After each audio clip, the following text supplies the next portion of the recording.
Pemirsa Muslim masa kini, selain kesibukannya sebagai desainer dan pengusaha, Nina Nugroho juga memiliki kesibukan sebagai seorang istri dan ibu dari 4 orang anak. Dalam Islam, perempuan yang bekerja membantu suami dalam mencukupi kebutuhan keluarga merupakan ibadah tambahan.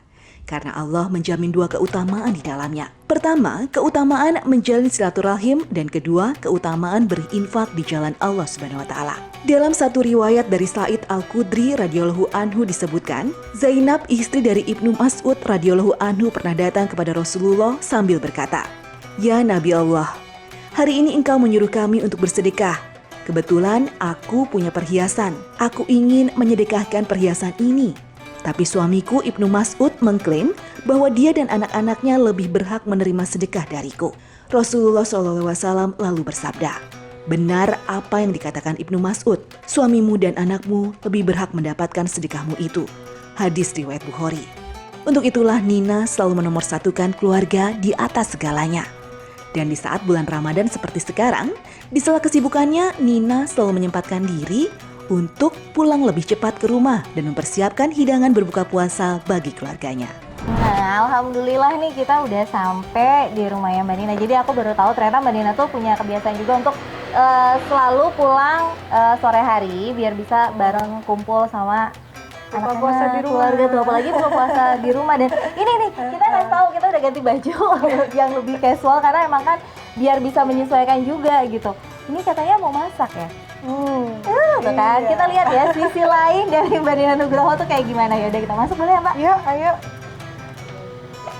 Kali ini saya mau membantu Mbak Nina mempersiapkan takjil untuk berbuka. Kebetulan karena hari ini adalah hari Jumat, Mbak Nina biasanya membagikan takjil kepada orang-orang yang membutuhkan. Ini tuh bener-bener aku agak speechless ya. Kenapa aku bilang agak speechless? Jadi di balik kesibukan seorang desainer tuh ternyata ke dapur tuh juga oke loh gitu.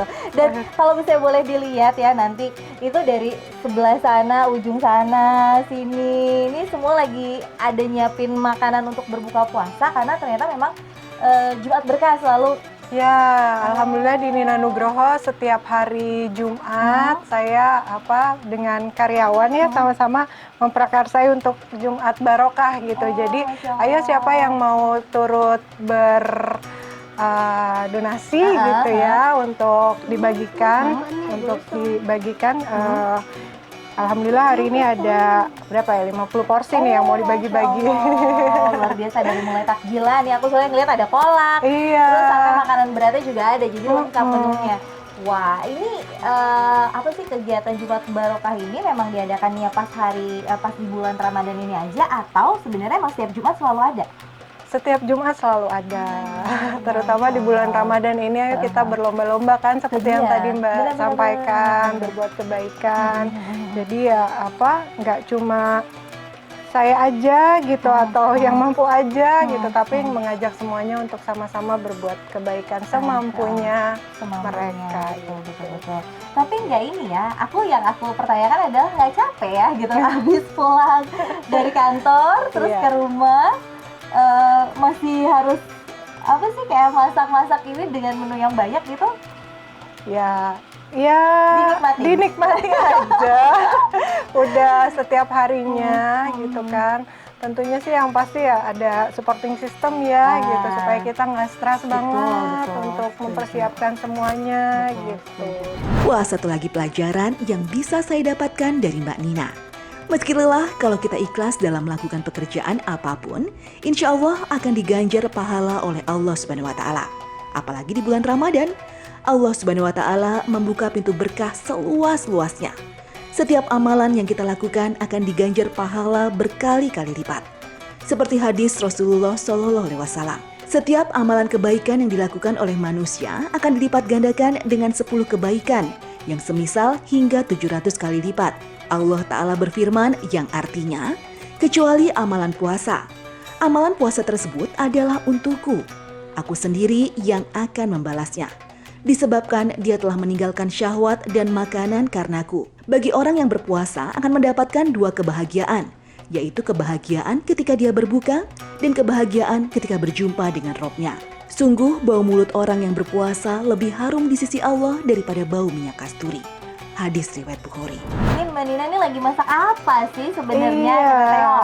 Nah, Ini yang lagi digoreng adalah ayam goreng. Oke. Jadi Jumat Barokahnya sore hari ini menunya itu adalah pecel ayam. Jadi nanti ada ayam goreng, kemudian lalapan, sambal terasi, terus ada tahu tempe goreng, terusnya kolak ya pastinya Oke. karena puasa gitu. Ini saya balik dulu.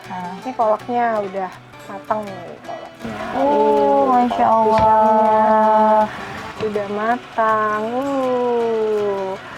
Santannya ya luar biasa. Kolak pisang. Pisang. Masya Allah, ini ngomongin tentang makanan berbuka, kan sebenarnya makanan berbuka itu kita itu banyak jenisnya dan banyak kebiasaan masyarakat Indonesia yang gini. Ada kalau berbuka puasa itu maunya yang langsung berat. Ada yang kalau berbuka puasa itu maunya yang takjilan dulu, yang manis-manis dulu atau buah dulu. Kalau Mbak Nina tipe yang mana? Saya korma dulu. Kurma dulu, betul, Masya Allah, itu sunnahnya Rasulullah banget. Dalam sayang. Wah, Lucu sini sekali. sini yuk. Oh nggak mau. Iya. Terus habis itu biasanya langsung menyantap yang berat atau tetap sholat dulu dan segala macam baru akhirnya makan malam atau gimana? Karena anak-anak saya masih kecil, jadi kan mereka sudah berpuasa seharian. Iya, biasa Buka kita puasa, ikutan makan berat dulu ya. minum teman-teman. manis, korma, habis itu makan dulu, baru habis itu sholat.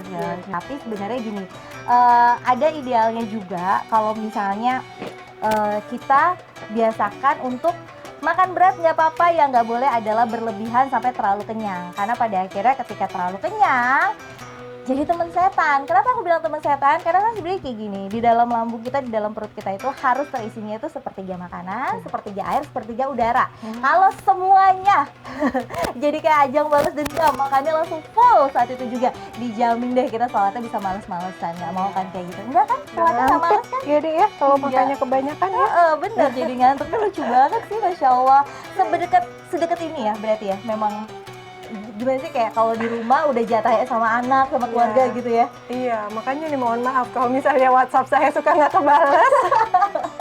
Udah di rumah udah nggak pegang handphone, udah full nih. Tapi kan memang karena gitu, kewajiban seorang ibu, kewajiban utamanya adalah menjaga anak-anaknya, membesarkan anak-anaknya, mengajarinya Islam, iman dengan baik dan benar.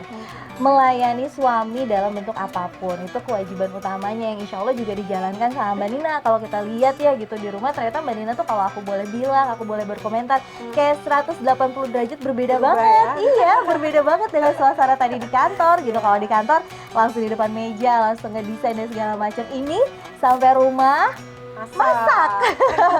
Aku kaget di sampai rumah masak, Masya Allah. Tapi memang itu gitu. Jadi jangan sampai kita sebagai wanita karir pada akhirnya justru malah lupa sama kodratnya wanita tuh sebenarnya kewajibannya seperti apa. Kan banyak juga perempuan-perempuan di luar sana yang nauzubillah min dzalik, jangan sampai itu kejadian sama kita gitu. Mereka menganggap punya uang, bisa mengerjakan ini. Kalau tadi Mbak Nina selalu bilang Mbak Nina punya support system. Mbak Nina nggak pernah bilang saya nyuruh si A, B, C. Mbak Nina nggak pernah bilang kayak gitu. Itu salah satu yang emang patut banget boleh dibilang ya patut kita contoh gitu. Jadi memang tetap tahu kodratnya sebagai seorang ibu, sebagai seorang istri itu seperti apa, dan juga sebagai wanita karir harus seperti apa. Luar biasa. Udah belum sih itu ayam Iya, gorengnya? ini aku matiin dulu tadi. Oh nih. iya, Udah ya Allah, nih, aku kayaknya ngerepotin udah ya. banyak. Masya Allah. Alhamdulillah. Ini juga udah matang nih. Oke, baiklah. Ini biasanya kalau kayak gini dibungkus atau gimana? Iya, dibungkus pakai bento gitu kan. Oke. Nanti saya bantuin ngebungkusnya ya berarti ya. Boleh, Siap. boleh Siap. Mbak. Oke. Sudah matang? Sekarang kita mau siap-siap membagikan untuk masyarakat sekitar yang membutuhkan. Pemirsa, jika di hari biasa dengan memberi makan orang lain kita mendapatkan pahala, namun jika itu dilakukan di bulan Ramadan, maka pahalanya akan bertambah berkali-kali lipat. Seperti sabda Rasulullah SAW, barang siapa yang memberi makan kepada seorang mukmin sehingga dapat mengenyangkannya dari kelaparan, maka Allah akan memasukkannya ke dalam salah satu pintu surga yang tidak dimasuki oleh orang lain, kecuali oleh orang-orang sepertinya. Hadis riwayat Tabrani. Oke, ini sekarang kita udah mau siap-siapin karena udah benar-benar hampir kurang lebih 1,5 jaman lagi kita mau berbuka. Iya, betul. Kita siapin untuk yang dibagi-bagi dulu ya. Oh, oke. Boleh. Oke, sip-sip. Yuk, Mbak. Ini aku sambil ngomong sebenarnya kalau misalnya ngomongin tentang berbagi, sedekah itu kan nggak pernah ada batasan kamu harus sedekah minimal berapa, bahkan senyuman aja tuh bisa sedekah loh, sedekah untuk diri kita pribadi aja, berzikir aja sedekah untuk diri kita pribadi. Yang paling penting adalah niatan ikhlas di dalam diri. Nah, kenapa sih sedekah itu kayak jadi bukan sebuah keharusan, tapi kalau misalnya kita mampu ya mendingan kita sedekah gitu. Untuk apa fungsinya? Untuk membersihkan harta-harta kita. Kan kita nggak tahu tuh sebenarnya nantinya ketika misalnya nanti kita dihisap ya, dihisap harta kita itu akan lebih banyak kemana sih, ke jalan Allah atau bukan. Nah, sedekah itu salah satu yang bisa membantu kita tuh. Dan nanti orang-orang yang paling sering bersedekah itu jaraknya tuh deket banget sama Rasulullah. Wah, terus siapa coba yang nggak mau mendapatkan itu gitu. Latihan sedekah itu sebenarnya nggak cuma untuk diri sendiri gitu, tapi nih kayak Mbak Nina ya udah mulai ngajarin putrinya untuk ngeliatin, untuk ngebantuin, walaupun kayak cuma ngebantuin lalapnya dimasukin, tapi ini kayak untuk udah belajar mengajari anaknya untuk berbagi sedini mungkin tuh kan. Jadi ini apa ya, kegiatan dapur yang bermanfaat, banyak manfaatnya ya. Happy nggak kamu bisa bantuin ibu? Seneng nggak kok? Tuh kan katanya. Tapi emang agak malu, nggak apa-apa. Wah, Masya Allah. Ini tapi nanti dibagi-bagiinnya tuh di mana sih Mbak? Dibagi-bagiinnya ada yang ke ojol, terus juga kan banyak apa namanya anak jalanan gitu, kayak gitu sih.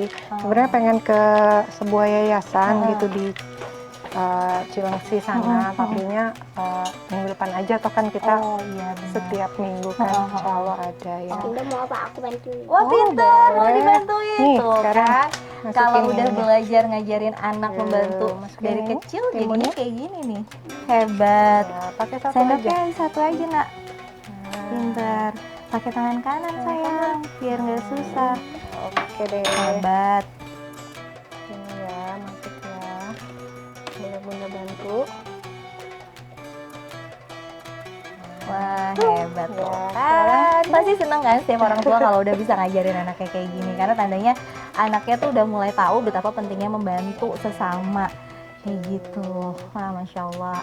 Habis ini kita kan ini udah mau siap-siap berbuka. Ini kita akan bagi-bagiin, tapi aku juga mau ikutan berbuka puasa sih di sini. Boleh Mbak Nina ya? boleh banget. Masya Allah. Sekalian banget ya kalau kayak gitu.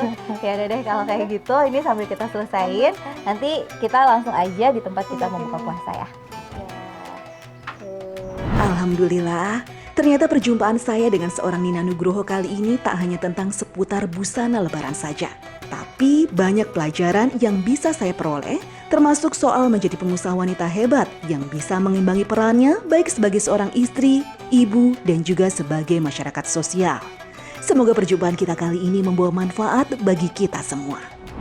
Masya Allah, akhirnya udah dengar suara azan, udah waktunya kita berbuka puasa, dan gak kerasa juga nih kita udah ada di penghujung acara.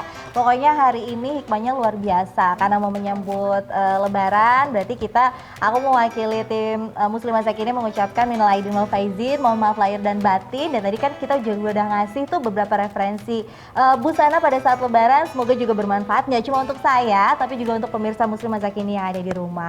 Ini untuk Mbak Nina dan keluarga, terima kasih banyak. Aku belajar banyak nih dari sini bahwa sebenarnya seorang wanita karir itu juga nggak boleh melulu memikirkan karir, karena ada dunia dan akhirat yang harus seimbang. Masya Allah. Dan Mbak Nina bisa jadi patut untuk kita contoh karena bisa menyeimbangkan keduanya insya Allah. Ya udah kalau kayak gitu, ini sambil kita mau buka puasa, kita pamit undur diri. Wassalamualaikum warahmatullahi wabarakatuh. Bye bye.